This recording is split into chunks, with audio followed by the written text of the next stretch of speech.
Amici della Sardegna, amici dei custodi della memoria, a chi è che non piacciono le torri di 15-20 metri, gli ingressi meravigliosi architravati, quelle che abbiamo nominato finestrelle di scarico ma che non scaricano niente, le nicchie?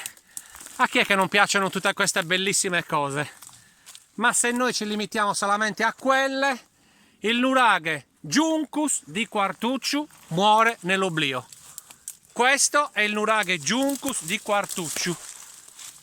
Eccolo qui, o quello che ne rimane.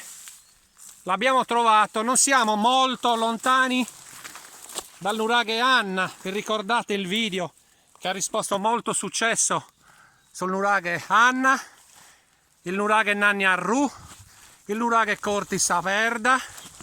Ecco, noi non permettiamo, i custodi della memoria non permetteranno che questo nuraghe Juncus, detto anche Seddat i Juncus, cada nell'oblio. No. E allora rinfreschiamo la memoria a tutti, siamo in territorio di Quartucciu. Questo è il nuraghe. Questo è il nuraghe Juncus, che non deve crollare due volte. Ormai è crollato una volta, il tempo, l'uomo, gli eventi atmosferici. Guardate che meraviglia quello che rimane qua. 1, 2, 3, 4, 5 filari di conci bellissimi. Non deve crollare un'altra volta. Non lo permettiamo. No. Il nuraghe Juncus rimarrà nella memoria storica di chi ama queste cose. In territorio di Quartucciu ci siamo arrivati senza neanche troppe difficoltà.